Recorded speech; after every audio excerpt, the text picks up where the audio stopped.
Grammar grammar grammar শুধুই grammar, আর grammar করলেই নাকি স্পোকেন ইংলিশ হয়ে যাবে। তাহলে হচ্ছে না কেন? এতদিনে কিছু হলেও তো গ্রামার শিখেছো, কিছু হলেও তো স্কুল লাইফে গ্রামার করে এসছো, তাহলে স্পোকেন ইংলিশ তৈরি হয় না কেন?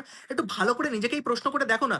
যে মাতৃভাষায় কথা বলো, সেটা হিন্দি হোক, বাংলা হোক বা যে কোনো ভাষা হোক, আগে সেটাই কথা বলা শিখেছিলে না আগে তার ব্যাকরণটা শিখেছিলে? তাহলে যারা টিপসই দিচ্ছে তারাই বা ভাষাটায় কথা বলছে কি করে? তারা তো ব্যাকরণ জানে না, তারা তো এই ভাষাটাকে এত ডিটেলে পড়েনি, কি করে কথা বলছে? তার মানে কথা বলার জন্য এত ডেপথ গ্রামারের আমাদের দরকার পড়ে না।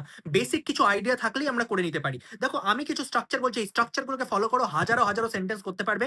স্পোকেন ইংলিশের যে জড়তাটা ভেতরে রয়েছে সেটাকে কাটাও, এইসব গ্রামারের ভূতের পিছনে দৌড়াতে যেও না। তো দেখো, আই এর পরে ভার্বের ফার্স্ট ফর্ম। ভার্বের ফার্স্ট ফর্ম মানে যে কোনো ভার্ব, যেটা আমরা কাজ বলছি সেই কাজটাকে যে ইংরেজি শব্দটা দিয়ে বোঝানো হয় সেটাই হচ্ছে ভার্বের ফার্স্ট ফর্ম। যে কাজটা বলছি সেটার জন্য আমরা যে ইংরেজি শব্দটা ব্যবহার করি সেটাই ভার্বের ফার্স্ট ফর্ম। মানে স্লিপ, ইট, ড্রিঙ্ক, এগুলো মোটামুটি তোমরা সবাই শুনেছো। ওয়াক, রান, এগুলো সবাই তোমরা শুনেছো। দেখো এগুলো দিয়েই বাক্য তৈরি হবে।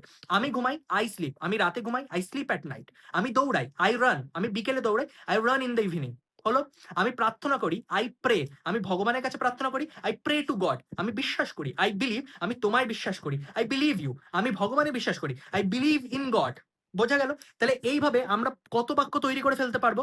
এছাড়া আরো আমি বলতে পারি যে আই ইট বিরিয়ানি, মানে আমি খাই, আই ইট, আমি বিরিয়ানি খাই, আই ইট বিরিয়ানি।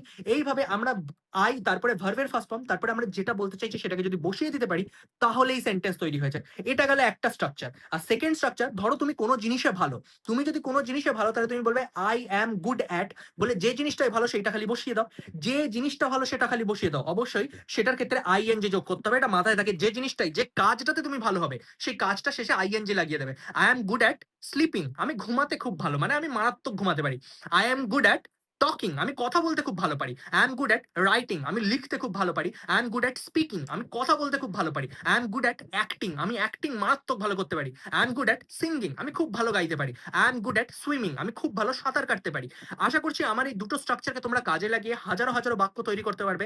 এরকম ধরনের ভিডিও যদি তোমাদের আরো প্রয়োজন হয় অবশ্যই তোমরা কমেন্ট বক্সে লিখে জানিও। আমি এরকম ধরনের হাজারো স্ট্রাকচার তোমাদের, যেগুলোকে মাথায় ঢুকিয়ে তোমরা কোটি কোটি বাক্য তৈরি করতে পারবে এবং স্পোকেন ইংলিশের এই যে জড়তা এটাকে সম্পূর্ণরূপে কাটিয়ে ফেলতে পারবে। আমার ভিডিও যদি ভালো লাগে অবশ্যই আমার চ্যানেলটাকে সাবস্ক্রাইব করো, আমার আইডি গুলোকে ফলো করো, ভিডিওটাকে লাইক করো, বন্ধুদের সাথে শেয়ার করো। দেখা হবে পরের একটি ভিডিওতে।